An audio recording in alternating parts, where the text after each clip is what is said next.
I'm Lior Phillips, host of This Must Be the Gig. We're a weekly podcast that documents everything about the world of live music, speaking with choreographers, costume and set designers, the people who run beloved venues and festivals, and, of course, speaking with musicians about that one gig that changed their lives. Get your peek behind the curtain at consequenceofsound.net, Apple Podcasts, or wherever you listen to your podcasts.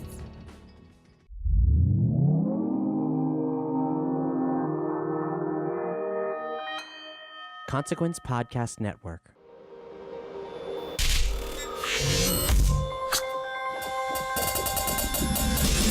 Welcome to another edition of Kyle Meredith with.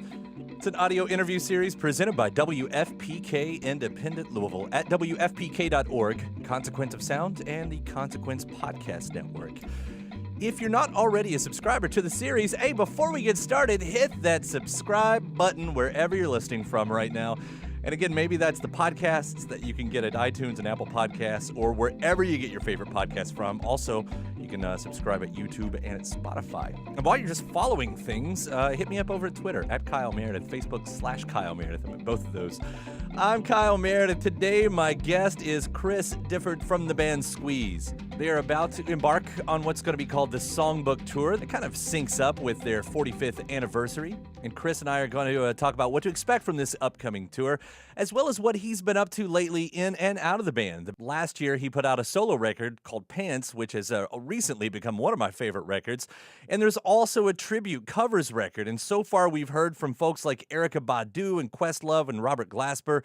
So we'll kind of get the story on those singles and the other covers that are yet unreleased that could lead to a full-length album. We'll also turn those clocks back to 1979. It's a big round number, and that's when Squeeze released Cool for Cats, their second record. We'll get the story about how it was a bit of a correction from their first record, a band that sort of did things backwards in comparison to how other bands do it. We'll also talk a bit about the huge breakthrough single that came off of that record, Up the Junction, and what plans the band has from here on out. They're one of my all-time favorites. It's Kyle Meredith with Squeeze. Hey, how you doing? Let's start at the present, and I guess work our way backwards here. I'll say first, Squeeze is going to be right here in Louisville, Kentucky. It's Saturday, September 21st. You guys are going to be a part of the Bourbon and Beyond Festival, which is just part of a big, massive year for you, right?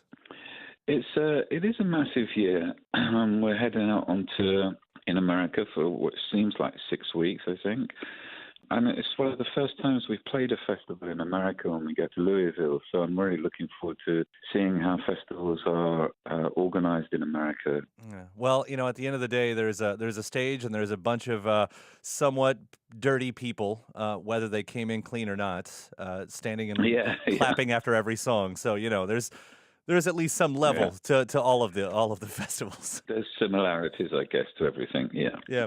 Now, this is also called the Songbook Tour. It kind of goes with Squeeze's 45th anniversary. Calling it the Songbook Tour, does that separate it from how you all have done sets in the past? I don't know. I mean, I think normally we're promoting an album when we come out on tour, but this time we're not promoting a record. We're merely coming out as a band and being very proud of our back catalogue. I think 46 years together as songwriters is a long time, and we've got hundreds of songs and, of course, 14 plus albums to preserve and to love. So what we're going to be doing, I guess, is we're going to just be sort of showing off our wares. I guess that's what we're going to do. Now, you're going to also include some solo stuff in this, I read in the press release? No, I mean, that hasn't raised its voice. I mean, I'm happy to do solo stuff, but I think it's because it's the Difford and Tilbrook songbook. I think that's what it should be. I'll only say, as a fan, I was hopeful that we would. You put out the Pants record last year, which I think I missed when it came out, but I have not stopped listening to in the past few weeks, and I want to give you compliments on that. It is such a great, fun record. It is a good, fun record, and it came really out of the blue. The whole process of making it was we recorded 10 songs, and it became 12, and then it became 23. And after that, I had to stop and say, what is this? And then when I looked at it, it told a story which I then wrote down, but haven't released it yet. Oh, so is this your story? I mean, I know you've written your book, but is this the story of, because, when I listen to it, there's obviously, it sounds like it could parallel any musician's life, but I had wondered if it came from your own. Well, bits of my own, but more than that, it's about a character who lives on his own.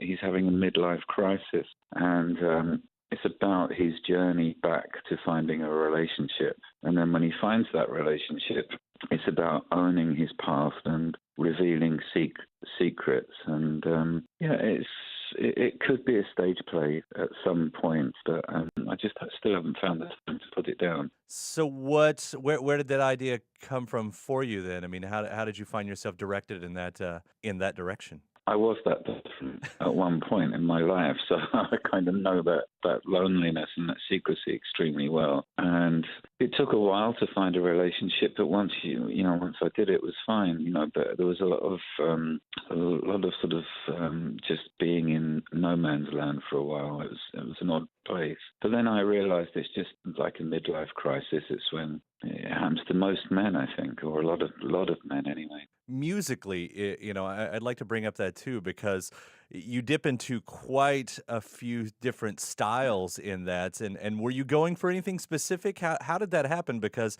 there's a lot of, I don't even know the genres. I mean, you get a lot of, Latin flair in some areas, and the ukulele tunes definitely draw a lot of imagery as well. Yeah.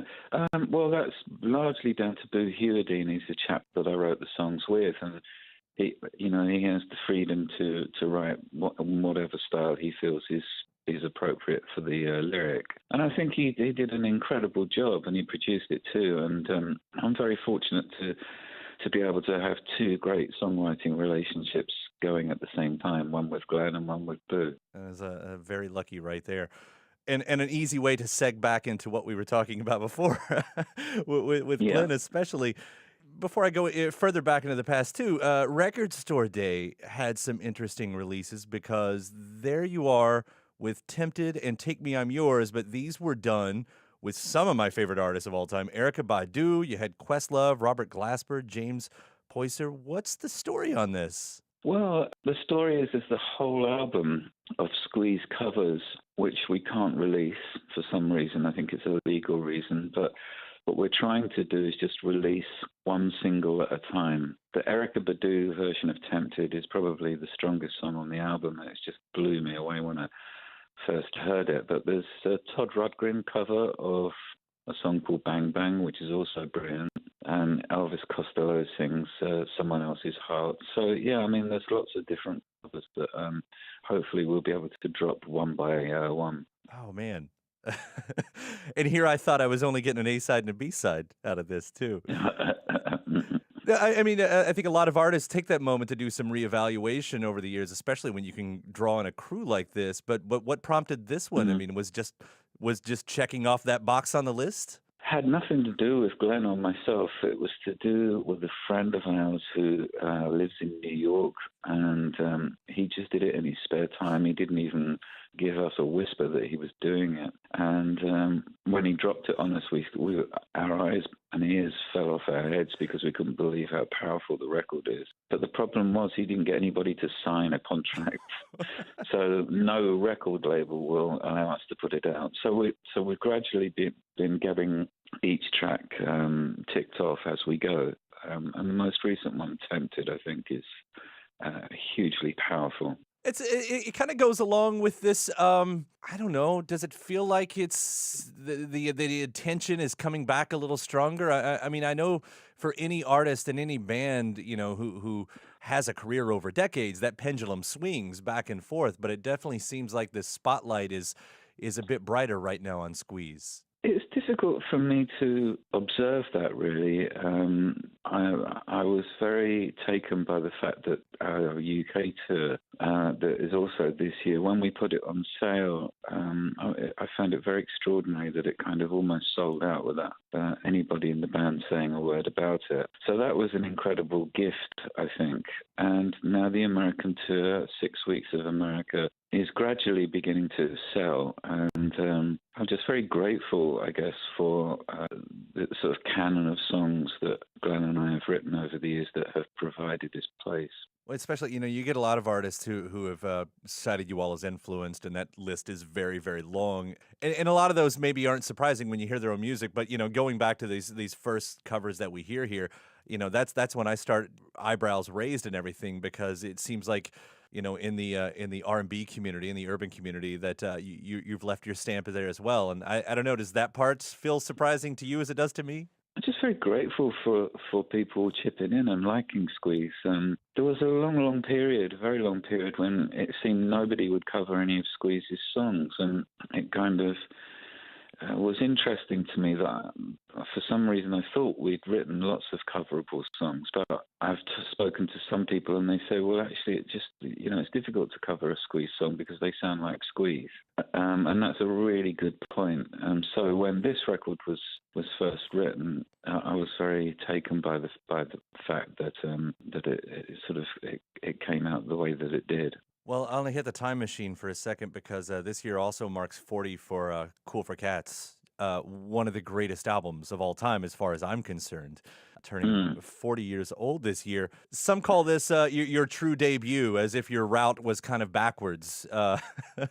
Because is that how you see it? And we can kind of retell that story a little bit for anyone who doesn't know. But you all didn't do your first and second records in the way that a lot of bands would have done them. Well, the first record was produced by John Cale, and we didn't really have very much sort of studio experience, and it kind of just ran away from us, I guess, the first record. But then when we went in to do our second and third, which was Cool for Cats and Archie Bargy, Glenn in particular and John Wood, who was the engineer on those records, did a fine job of bringing it back to what Squeeze really meant and what Squeeze means today, actually. So, yeah. I mean, and that story is so interesting, too, because, as we know now, John Cale, you go into the studio and he says, no, none of the stuff that you've been building up to, let's write all new songs immediately, on your first record, which, again, is something you would do further down the line.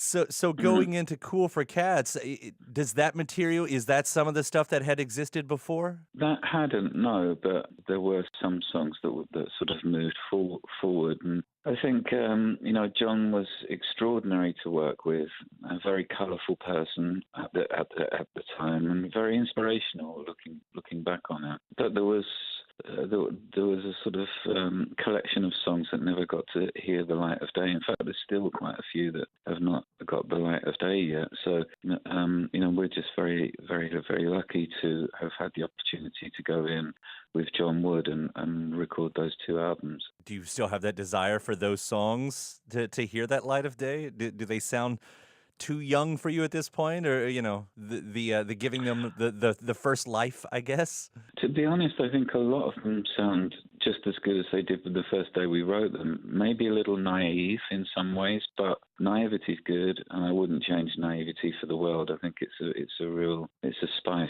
that every songwriter has to preserve, really. I guess that goes along with maybe it's age too. There's quite a bit of sex on Cool for Cats in one way or the other. I hear those songs and I sing. Yeah, I sing along to them without even thinking about it most of the time, because I've been listening to it for so long. But going back and putting the magnifying glass back on the songs, and it's there's some pretty good chuckles around there. Is not just sex. We're talking masturbation and everything else. I mean, is that just age playing its parts? Yeah, we were young, and lyrically, I think I was probably a little bit all over the place, but it doesn't matter, because naivety, as I said, is a really good quality. And I'll bring up the Junction because I feel like I must, in the sense that here is one of Squeeze's biggest songs, and it has no chorus. An impossible song, right?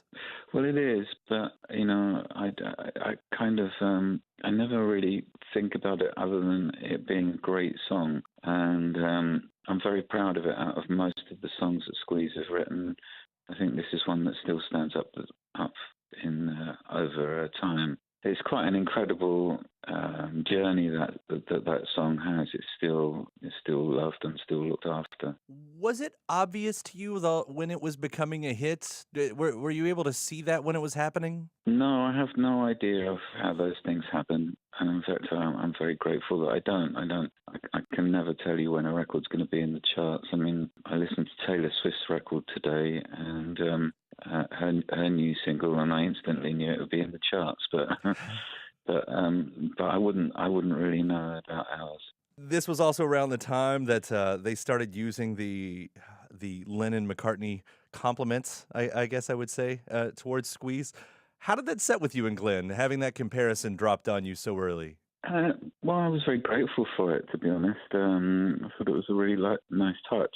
It was a journalist in the Rolling Stone magazine who said that. You know, I don't know where the similarities are apart from it's two people writing songs. You know, what can I say? I know you all, had, as far as I read anyway, had grown up, fans of the Beatles, as everyone seems to be in everything. So what's not to like about the Beatles, Although I haven't heard of their music for such a long time, I've almost forgotten what it's like. But it's interesting because, if you were influenced by those 60s pop sounds, you wipe away the new wave era of that moment of the late 70s and whatever that was. And you still get that. Like when I listen to The Knowledge, just wiping away the area, I can still hear those influences in a really fun way, I guess, Yeah, I can too. I understand what you're saying.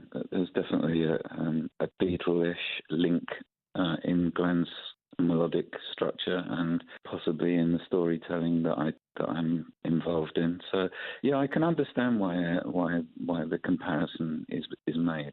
And speaking of The Knowledge, I mean, there it is. It's it's only 2 years old at this point, but are Squeeze working on the next steps? Do you guys see where this happens after the tour?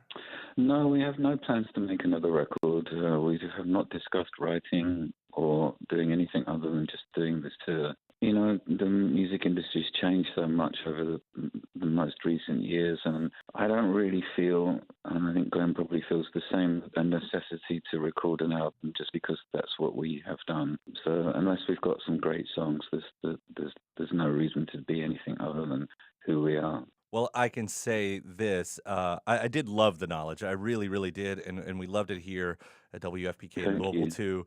And I really love Pants. So, I'm going to be greedy. I am. I'm going to be greedy and say I think there is a great reason for you guys to record new music because when you do it, it makes my life better. Oh, good. Thanks so much. That's really kind of you. Anytime, Chris. It's definitely been an honor and a pleasure talking to you. And again, I'll mention Squeeze in Town, Bourbon and Beyond Festival, Saturday, September 21st. We'll be so grateful to have you here. Looking forward to it. God bless. All right, you too. Take care. Bye. All right, my thanks to Chris Difford of Squeeze, the Songbook Tour launching this summer, and their most recent record, worth pointing out, The Knowledge, and Chris's most recent solo album called Pants.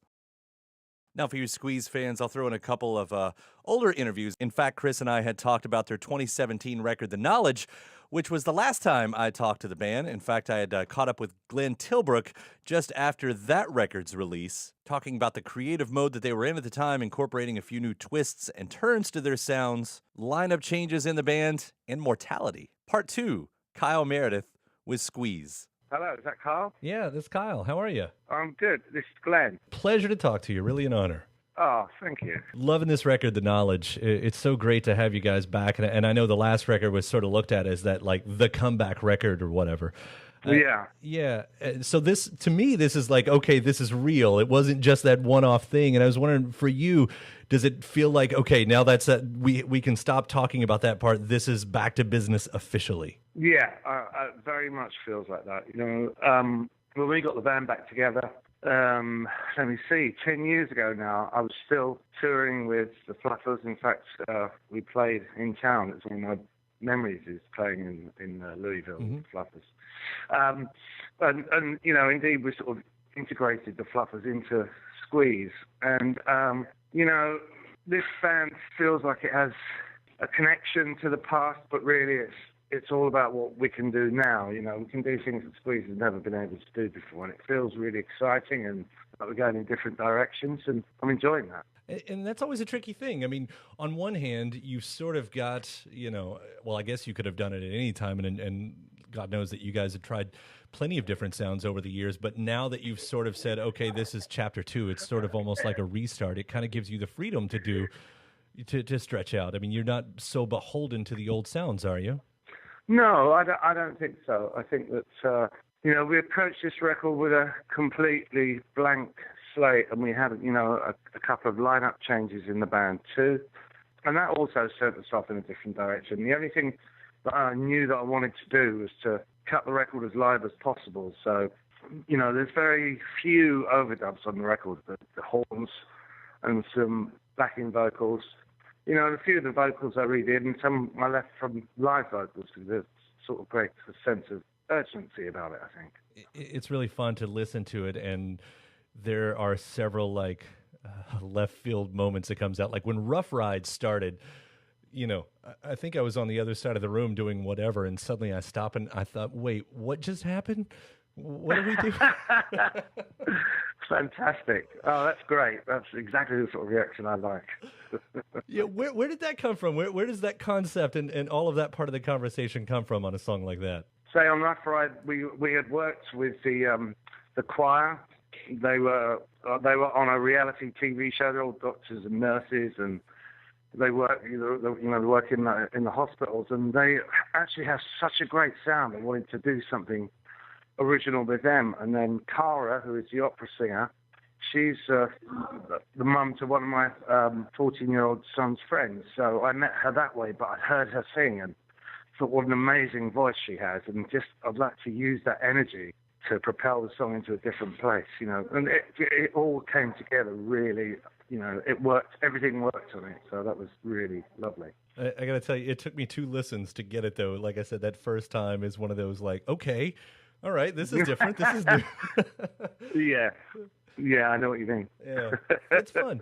And while we're on the subject of songs, Albatross was another moment where I sort of just stopped and really enjoyed, the change of pace for something like that. I'm glad you like that, because that Albatross and Please Be Outstanding were the 2 songs we recorded right at the end of the album when we knew we needed a couple of other things. A couple of things hadn't worked.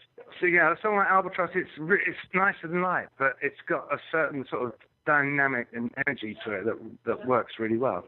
It's funny how many stories through the years of rock and roll history have been, and that was one of the last songs that we recorded because of something similar like that, and it ends up usually in so many situations being one of the more interesting songs for whatever reason. Yeah, I don't know why that is. Yeah. I think you just feel freer when you know you're near the end. I've heard you talk a little bit about Innocence in Paradise, and I think the quote that I pulled down here is a psychedelic take on mortality. Is that right? Yes, that's exactly it. That song musically had a bit of a strange birth in that, I wrote a song with lots more chords in it, and we ended up stripping away almost all of them. So it became very basic, and in doing so, it gained a power that it didn't have before. The subject matter is, I'm 60 now, so that was a big one. And you think, wow, how did that happen? That's interesting because it's been one of the favorite subjects of musicians for a long time, and sort of regardless of your age, but I'm sure, the age you're at depends on what angle you come at it from. Oh, yeah, absolutely. I think one of the things about doing this job is that there's a part of you that will always remain, almost childlike, with the enthusiasm for what we do. I've never lost that, and I'm grateful to have that. But, some things don't work as well as they used to.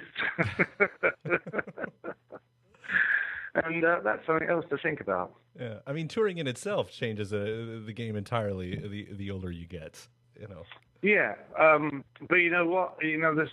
This tour that we're on now, both here and in the UK, the shows have been going so well. I can see the audience has come right along with us, and it's like we're getting some of the best reactions we've ever had. We're having some of the best shows we've ever had. It's such a fantastic place to be. Well, we love watching you out there and kind of keeping up with this. Like I said, I'm just so grateful that you guys have decided to do this, and especially after so long. I mean, there are lots of your peers and contemporaries who have hung it up in various ways, but you still find that creative thread.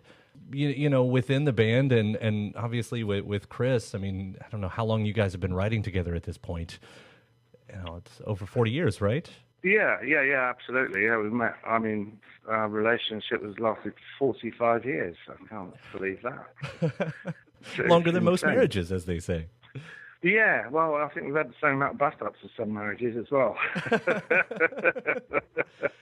More bust-ups than Liv Taylor and Richard Burton, I think.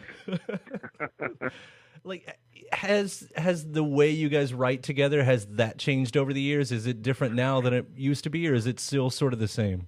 I think it has changed slightly, you know, because in the period of time that Chris and I split up, I started writing lyrics, and that sort of, you know, Chris is predominantly the lyricist, but you know, I have input now on that front, and musically, yeah, it's pretty much the same as it always was. And we still do that thing of working separately. Like, he'll give me lyrics and I'll do a tune. But you know, on a couple of them, I had the initial idea for the lyrics. And then, you know, with member changes as they come and go throughout the years, like, I'd sort of wonder if that changes the way you feel about it as a band. Like, you know, when you're young, it's sort of, you're a gang and, you know, it's us against the world or whatever. But in the sense that you sort of have people come and go, does it still feel like that to you? Is it still a band as a band you would think of? Yeah, absolutely.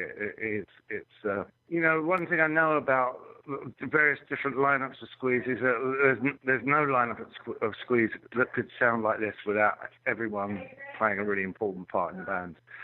So, you know, we've never had percussionists before. We've never had a bass player like Yolanda before. You know, she brings such a lot to the table, and vocally they bring such a lot to the table. It's, you know, and I'm really keen to let whatever lineup of the band it is, to let everyone have their say. You know, and, you know, have their room to play. I think that's how it works. I love hearing what Yolanda's doing out there. I've been watching some of the live fan videos and everything, and it's really cool. It really is. Oh, she is just amazing. You know, the whole band, you know, she's upped everyone's, you know, musicianship a lot, I think. Well, again, this record, I'm obviously a fan of, and everything that you guys done. It's really a pleasure to talk to you today, and hopefully I'll be able to catch one of these shows out on the tour too. Yeah, you know, I really hope we come back to Louisville, because I loved it. I absolutely loved being there. You're always welcome. Cool. Thank you very much, Carl. Really enjoyed it. All right. Take care. Thanks. Bye. All right. Bye, Glenn. That's a 2017 interview with Glenn Tilbrook talking about the Squeeze record, The Knowledge.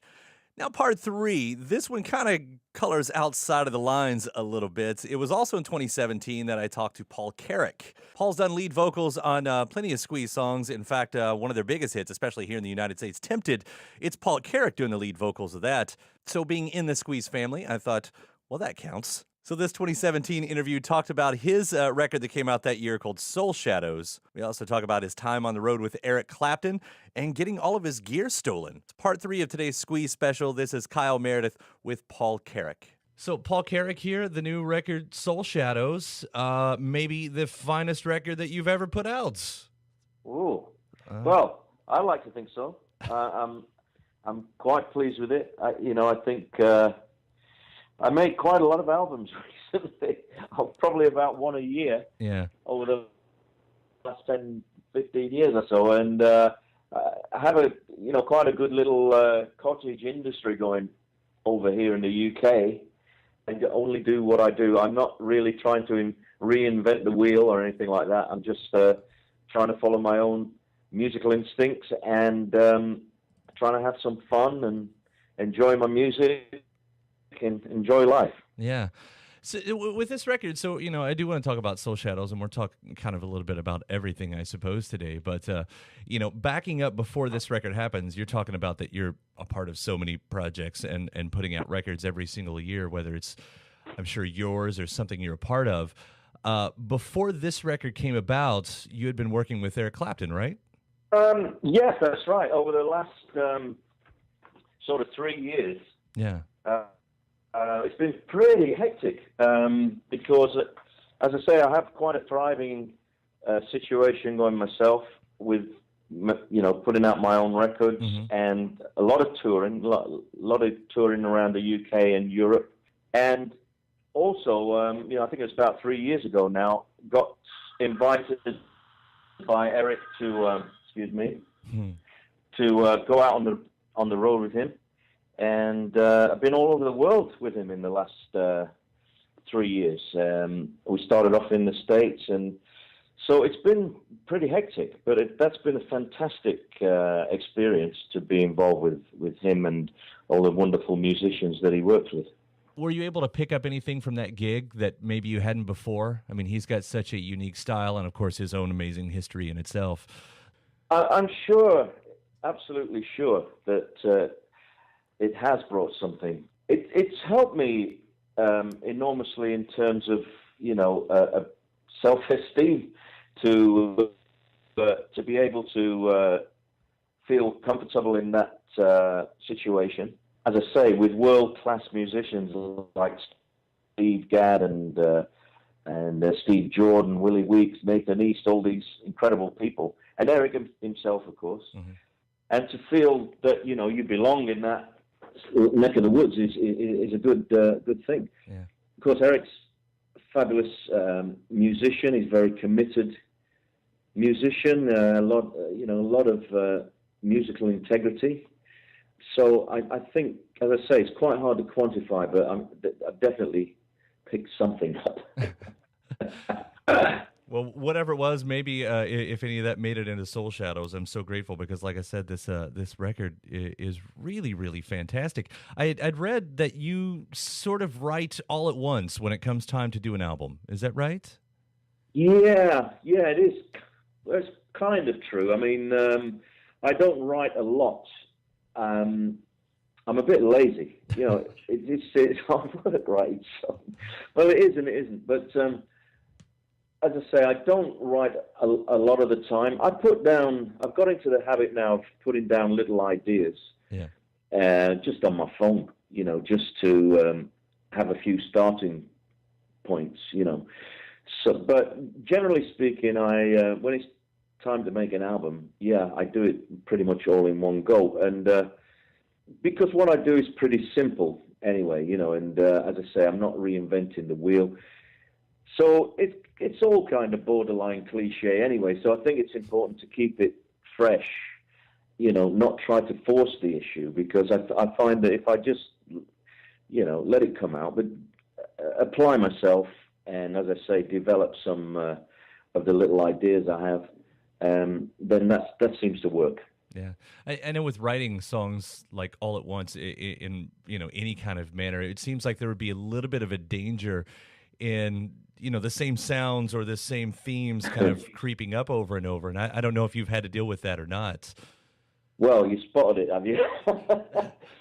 A theme wouldn't be bad actually, but I think on Soul Shadows it's quite varied actually in. Stylistically, I mean, it's not like we set out to try and make a pastiche record or anything like that. These are just a kind of the music that I grew up listening to and have always loved, and it rubs off on you. I mean, I'm an English guy, but I've always loved American music, and that's where I naturally go.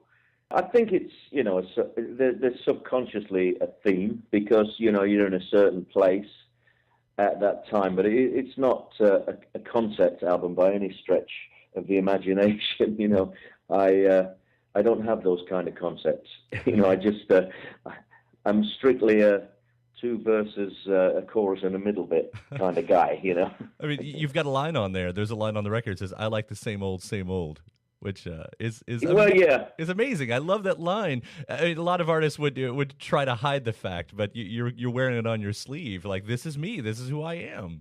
Well, a lot of times what happens is a lot of these songs, they just come from little jam sessions. I mean, I have a nice little home studio, and my son plays drums, and a lot of the tunes kind of evolved from little jams that we had, and a lot of the time I'll just sing some nonsense off the top of my head, and then I have to kind of make sense out of it.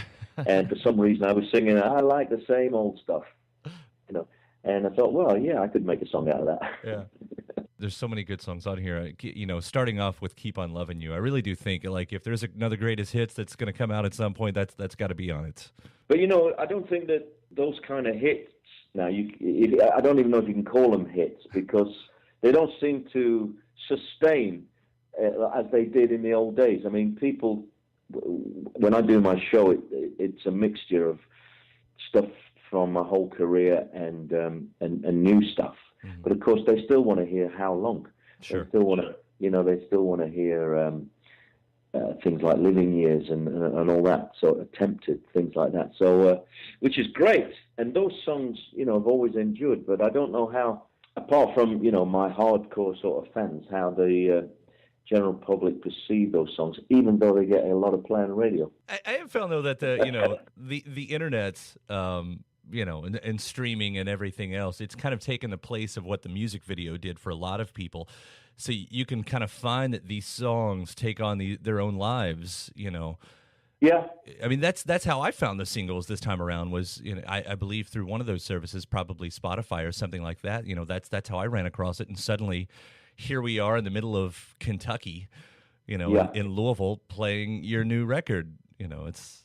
Well, we only just put the new record on Spotify we didn't do it in the UK for, fairly obvious reasons because we want people to buy the CD. Right. And they do, but of course it's quite a good tool for, as you say, for kind of promoting yourself and getting out there. Yeah. I mean, there was one track on the last album I did. I had a couple of million streams. Oh yeah, that was what was that? One in a million. 1 in a million. That's it. Yeah. Yeah. Which was quite, for me, I thought that was unbelievable. But we could go into the Spotify debate, but I'm sure you've probably done that a million times. I mean, I quite like it because I can listen to a lot of old stuff that it's instantly accessible, but they've got to come to some arrangement with the artists, I think, because as you know, the artists don't get very much for it. But anyway, we get the exposure, I suppose. Yeah, and that seems to be the consensus with most artists I talk to. Is like they're all fans of it as music fans.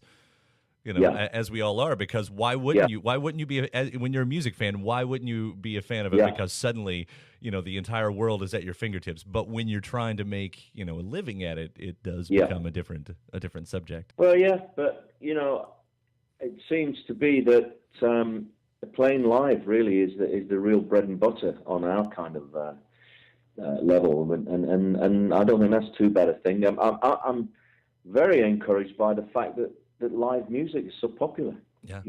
People they can be bothered to go to shows. It's fantastic. You just played Glastonbury too, right? Yeah, I did actually. Yeah. How was that for you? It was fantastic. We had a really great response. I mean, we weren't on the main stage. Mm-hmm. We were on the it's called the acoustic stage, but generally speaking, you have like an acoustic artist and then a band, so I did it with my full band, and there's still 6,000-7,000 people in the tent, and we had an amazing response, and we really had a great night because we played great and we went down very well. Yeah. Funnily enough, I did it last year in the acoustic tent, acoustically with myself, Nick Lowe, and Andy Fairweather Lowe. We did it just the three of us with three guitars, and that went down great. That was real fun, and we're actually doing a couple more festivals this summer. Oh man, I would love to see that show right there. That's an amazing lineup. It came about. I did a show with my band in London Palladium last year, and I thought, well, just to make it a little interesting, I called up Nick and Andy. And we did a little 4-song slot in the middle, just acoustically. And, everybody just loved it. And so we've done a few recordings as well, actually. But it was such great fun. And we had such a laugh doing it. It was it was great. You're talking about those festivals. I've never been to Glastonbury or any of the UK festivals. But is it anything, because over here the festivals are always who's the brand new artist, or who's the top 40 artist or whatever it is on the pop charts or what, and then you have, I don't know what you would call heritage artists or whatever, that one or two pop on the bill, but it would always seem to me that would be a little bit intimidating. Like suddenly, like on one hand, you come in with all of this history that you can just stand on and be like, yeah, to hell with all you guys. But on the other hand, you know that a lot of these kids that are coming in are kids, and maybe you've got to prove yourself to them as well. Yeah, well, as I say, we were not on the main stage. I mean, the main attractions, I think, this year were like Coldplay and Adele. Yeah. And on our stage, I mean, Art Garfunkel followed us. It's talking about some heritage there. I mean, we had everybody singing along with our choruses, How Long and Over My Shoulder and things like that. He had the audience singing the whole damn song, versus everything. It was quite good, actually, I must say. But so I'm not a major fan of doing the festivals for that. The reason you cited before, because I guess there's a little bit of competition, and you want to do well, and you're playing to a very varied crowd. But I think on the whole, the crowd at Glastonbury is pretty supportive to most things, actually.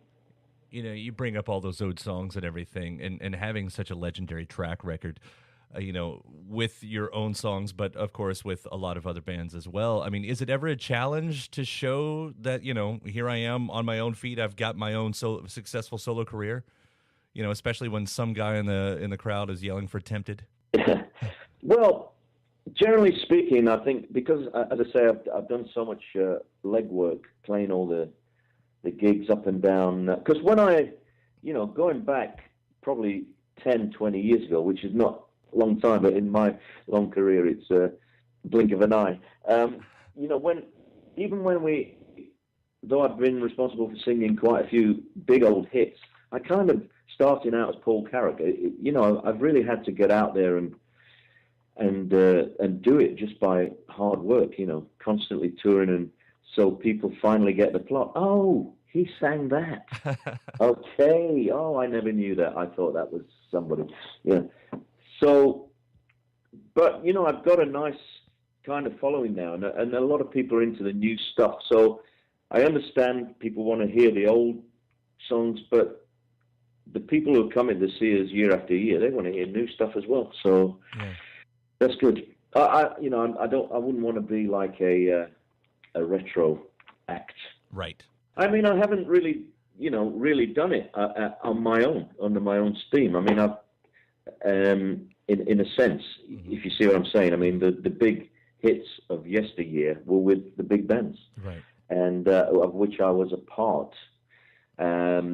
But on so it's important for me to try and have my own body of work, which is why I've tried to be fairly prolific and put stuff out all the time.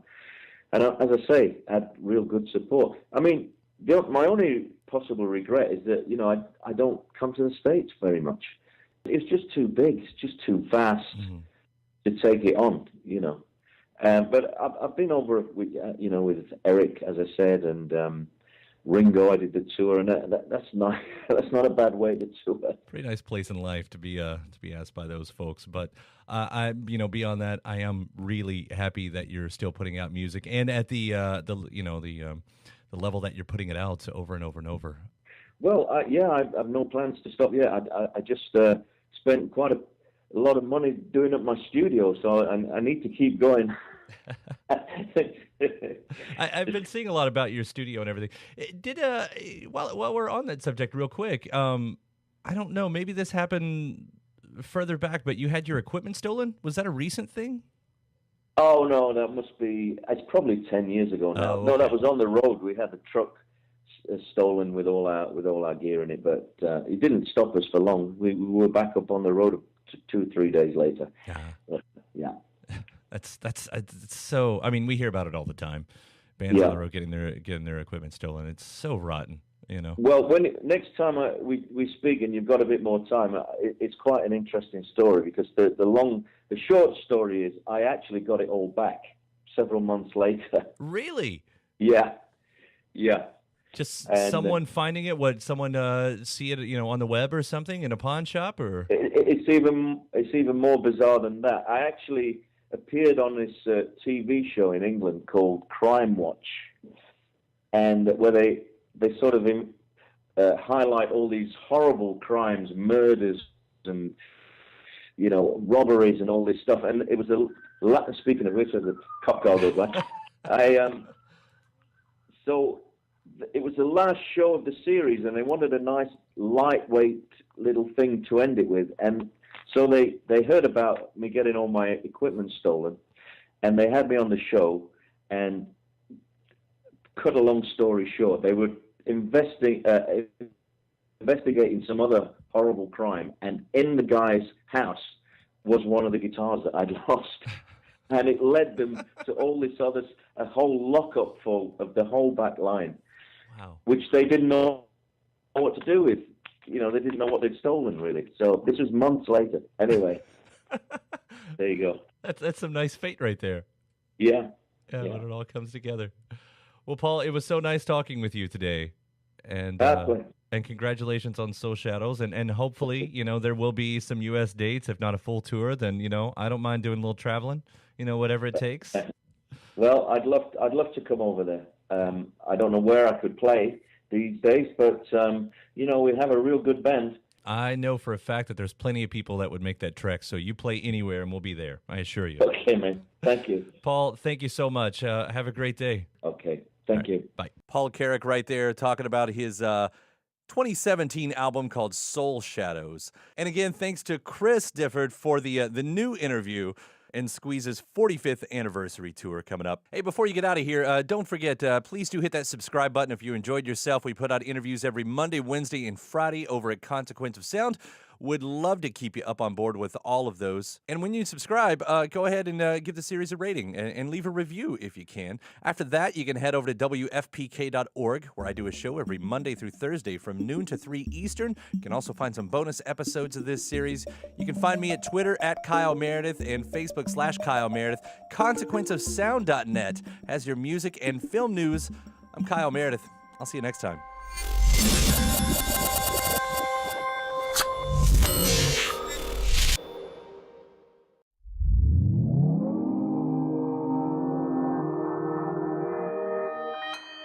Consequence Podcast Network.